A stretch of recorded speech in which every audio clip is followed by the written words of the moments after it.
You've made it to 12 weeks, and if you've been white-knuckling it through nausea, exhaustion, and 102 a.m. Google searches, this week is the one that finally starts to feel like a turning point.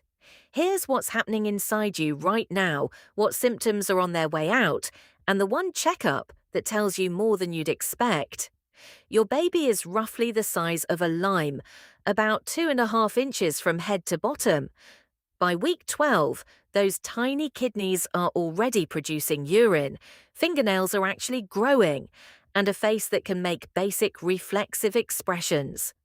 The brain is developing at a staggering pace, and tiny muscles are moving, even though you can't feel it yet. Now, the thing most people actually want to know at week 12 is the nausea over? For a lot of people, yes, or at least it starts lifting significantly around now.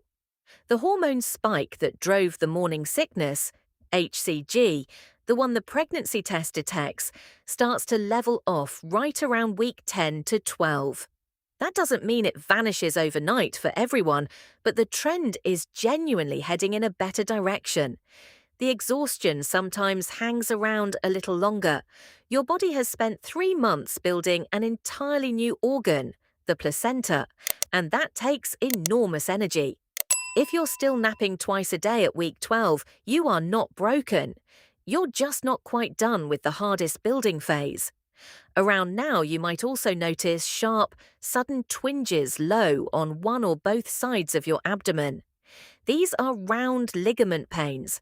The ligaments holding your uterus in place are stretching to keep up with the growth. A quick, sharp pull that fades within seconds? That's normal stretching doing its job. But if you're feeling persistent cramping that doesn't ease up, severe one-sided pain, or any bleeding alongside the pain, that combination is worth a call to your provider.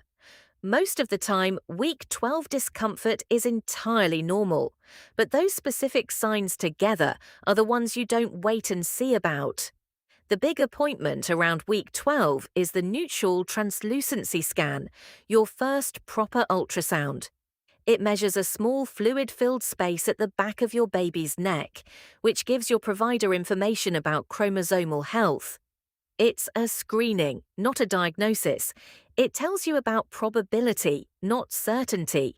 It's usually paired with a blood test, and together they're called combined first trimester screening. Either way, you'll have more information walking out than you did walking in.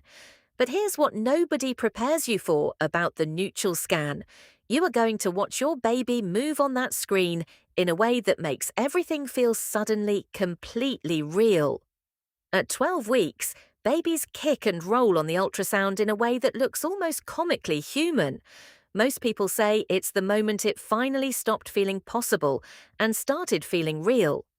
Week 12 is also when a lot of people choose to start telling people, and there's a reason for that timing. The risk of miscarriage drops significantly after the first trimester.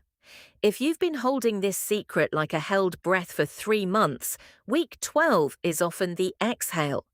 For most people, the second trimester brings a noticeable shift. The nausea eases, the exhaustion lifts, and for many weeks, you feel almost like yourself again. You've done the hardest building, the rest is growth.